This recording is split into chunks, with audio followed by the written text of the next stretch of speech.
শুধু দর্শক মন্ডলী, আপনাদের সকলকে স্বাগত জানাচ্ছি। আমি ফাহিম মাসরুর।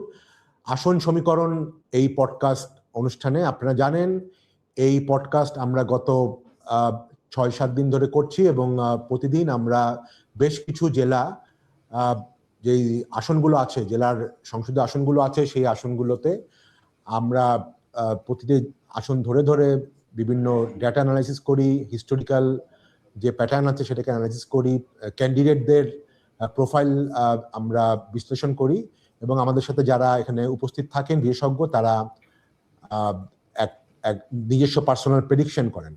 তো আজকে আমরা বেশ কিছু নতুন জেলা নিয়ে কাজ করব, বাট আমরা আজকের মেইন আলোচনা শুরু করার আগে এখন দেখে নেই যে সোফার আমরা যতটুকু আলোচনা করেছি, বিশ্লেষণ করেছি, প্রেডিকশন করেছি, সেখানে দলগত অবস্থান কি দাঁড়াচ্ছে। আমরা যদি একটু দেখি, আমরা গত 5-6 দিন 172টি আসন করেছি 37টা জেলা। 37টা জেলায় আমরা 172টি আসন কভার করেছি এবং মেইনলি বাংলাদেশের পশ্চিমাঞ্চল এবং দক্ষিণাঞ্চল মোটামুটি আমরা আলোচনা শেষ করতে পেরেছি। আপনারা যদি দেখেন সেটির উপর ভিত্তি করে আমাদের এখানে যে প্রেডিকশনটা, এখন যদি প্রেডিকশনটার ক্ষেত্রে আমরা একটু বলি যে আপনারা জানেন প্রতিদিন এখানে আমাদের 3 জন বিশেষজ্ঞ থাকে, আমি সহ। আমরা যে সব জায়গায় 100% একমত হই তা না, বাট আমাদের এই প্রেডিকশনের ক্ষেত্রে 3 জনের মধ্যে যদি 2 জন কোনো একটা সিট প্রেডিক্ট করে, আমরা সেটাকে সেই দলের ওভারঅল বা আমাদের এই গ্রুপের প্রেডিকশন হিসেবে ধরে নিচ্ছি। তো এখানে যেই সবুজগুলো আছে বা লালগুলো আছে সেগুলো হচ্ছে বেসিক্যালি জামাত এবং বিএনপি। যেগুলো মানে রেড, ডার্ক রেড, সেগুলো 3 জনই আমরা একমত হয়েছি। যেগুলো লাইট রেড, সেগুলিতে আমাদের 2 জন মনে করছি বিএনপি এবং 1 জন মনে করছে অন্য দল। একইভাবে সবুজের ক্ষেত্রেও যেগুলো ডার্ক সবুজ সেগুলো 3 জনই আমরা মনে করছি যে জামাত, যেগুলি লাইট সবুজ সেগুলি মনে করছি 2 জন অ্যাটলিস্ট মনে করছি এগুলো জামাতে যাবে। এবং এখানে স্বতন্ত্র বা অন্যান্য ব্লু কালারে আছে এবং জাতীয় পার্টি পার্পল বা বেগুনি কালারে আছে। আপনারা দেখছেন যে সোফার প্রেডিকশন অনুযায়ী 92টি সিট এই 172টার মধ্যে বিএনপির দিকে যাচ্ছে আমাদের কমন প্রেডিকশন। জামাত বা এনসিপি জোটের 66টা, জামাত এবং আরো যারা জামাতের 11 দলের জোট আছে সেখানে 66টা প্রেডিক্ট করছি আমরা। জাতীয় পার্টি 4টা, স্বতন্ত্র বা অন্যান্য 8টা এবং ইসলামিক আন্দোলন আরো 1টি। তো এটি হচ্ছে এখন পর্যন্ত আমাদের প্রেডিকশন, আজকে 10 তারিখ দুপুর 2টা পর্যন্ত। আজকে এবং আগামীকাল আমরা বাকি যেই 128টা সিট আছে, ময়মনসিংহ ডিভিশন, সিলেট ডিভিশন এবং ঢাকা ডিভিশন, সেগুলো আমরা কভার করব। আমরা আশা করব আপনারা আমাদের সাথেই থাকবেন। তো আমরা আজকে এখন এই সেশনে ফেনী আসন নিয়ে ভোলা আসন নিয়ে আমরা আলোচনা করছি। আমরা যদি দেখি যে ভোলায় 4টি সংসদীয় আসন আছে, এই 4টি আসন নিয়ে আজকে আমরা আলোচনা করব। আমাদের সাথে আলোচনায় আছেন এতেশামুল হক, রাজনৈতিক বিশ্লেষক এবং আইনজীবী, উনি যুক্তরাষ্ট্র থেকে জয়েন করেছেন। জ্যোতি রহমান, একজন রাজনৈতিক বিশ্লেষক এবং অর্থনীতিবিদ, উনি অস্ট্রেলিয়া থেকে জয়েন করেছেন। তো আপনাদেরকে ধন্যবাদ আমাদের সাথে জয়েন করার জন্য। তো আমরা ভোলা 1 নিয়ে প্রথমে দেখি। ভোলা 1-এ আপনারা জানেন এটা ভোলা সদর উপজেলা। এখানে প্রার্থী হচ্ছেন বিএনপি জোটের আন্দালিব রহমান পার্থ এবং জামাত জোটের জামাত প্রার্থী নজরুল ইসলাম। এই আসনে আওয়ামী লীগের সব সময় একটা শক্তিশালী অবস্থান ছিল। আপনারা জানেন যে বর্ষিয়ান নেতা তোফায়েল আহমেদ, উনি এই আসন থেকে অনেকবার এমপি নির্বাচিত হয়েছিলেন এবং আন্দালিব রহমান পার্থর বাবা নজিরুর রহমান, উনি এক সময় জাতীয় পার্টি করতেন, পরে নিজস্ব একটি দল দিয়েছেন বিজেপি, যেটার বর্তমান সভাপতি আন্দালিব রহমান পার্থ, উনিও এই আসনে এমপি ছিলেন। এবং আন্দালিব রহমান পার্থ এই আসনে 2008 সালে আওয়ামী লীগের প্রার্থীকে হারিয়েছিলেন। তো এতেশাম, আপনি শুরু করেন ভোলা 1 নিয়ে আপনার বিশ্লেষণ। জি, তো এখানে পার্থ সাহেবকে প্রথমে ঢাকাতে দেওয়া হয়েছিল। উনার সিটটা পরে ছেড়ে দিয়ে উনি নিজেদের পারিবারিক যে সিট ভোলা ১ ওখানে আসছেন। উনি এখান থেকে আগে জিতেছেন। মাঝখানে ঢাকাতে নির্বাচন করেছেন বেশ কয়েকবার। এই হাসিনার আন্ডারে যে কনটেস্টেড ইলেকশনস হয়েছে। কিন্তু উনাদের সবসময় এখানে একটা স্ট্রং কানেকশন ছিল। প্লাস এখানে মানে ভোলা ৪ টাতেই সাধারণত বিএনপি আওয়ামী লীগ মানে ব্যাক অ্যান্ড ফোর্থ হয়েছে। জামাত কখনোই খুব একটা মানে বেশি দূর আগাতে পারেনি আগে পর্যন্ত। এখন অবশ্যই সবকিছু অনেক ডিফারেন্ট। কিন্তু আমি এখানে বিএনপিকে ওকে, বিএনপি মানে পার্থক্য, বিএনপি জি। জোট পার্থক্য। ওকে, ওকে। জ্যোতি? জি, আমিও এখানে পার্থক্যে মানে গরুর গাড়ি মানে বিজেপি। ওকে, আমিও আপনাদের সাথে একমত যে এখানে আসলে নাজির রহমান মঞ্জুর একটা ব্যক্তিগত এক ধরনের যথেষ্ট মানে হোল্ড আছে, ইনফ্লুয়েন্স আছে, এবং বিএনপি যেহেতু পার্থ 2008 সালেও আওয়ামী লীগকে হারিয়ে এসেছিল ওই সময়ে, তো তার মানে খুব হয়তো সহজেই এই আসনটা সেখানে যাবে। তো আমরা এবং তোফায়েল আহমেদ নেই, আওয়ামী লীগও নেই। হ্যাঁ, হ্যাঁ, আওয়ামী লীগের তোফায়েল আহমেদ যেহেতু ইলেকশন করছে না, তো আমরা যদি ভোলা 2-এ চলে যাই, ভোলা 2-এও দৌলত খান উপজেলা ও বোরহানুদ্দিন খান উপজেলা, এখানে বিএনপি প্রার্থী হাফিজ ইব্রাহিম এই আসনে তোফায়েল আহমেদকে 60% ভোট পেয়ে উনি হারিয়েছিলেন, মোস্ট প্রবাবলি 2008 সালে, আমি যদি ভুল না করে থাকি।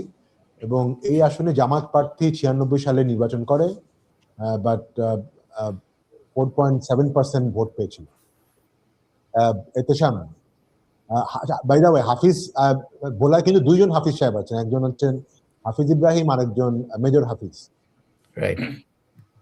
জি, তো এবার ভোলাতে 2 জনই আছেন বর্ষিয়ান প্রার্থী। এখানে হাফিজ ইব্রাহিম, যিনি অনেকদিন থেকে বিএনপির জন্য এই আসনটা ধরে রেখেছেন এবং এই মানে বেশ কয়েকটা টাফ ইলেকশনে উনি অনেক স্ট্রং ভাবে বিএনপির হয়ে কাজ করেছেন। এখানেও আমি এইবার বিএনপিকে আগিয়ে রাখবো। ওকে, জ্যোতি?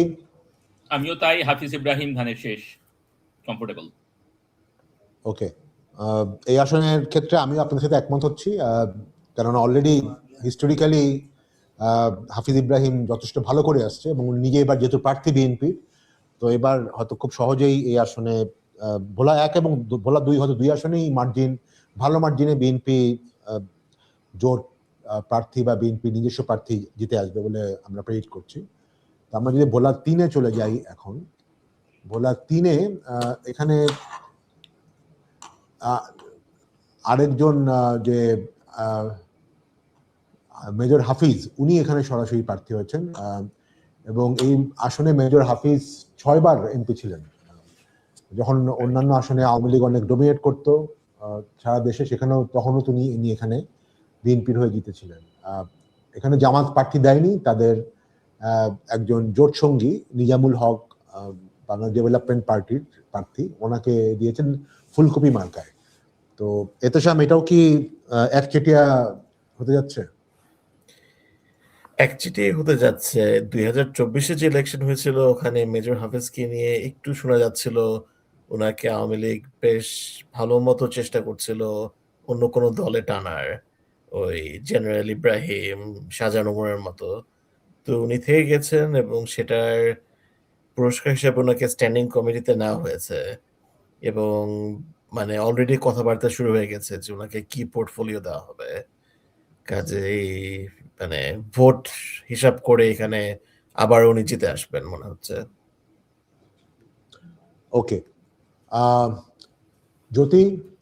এগ্রি, একই।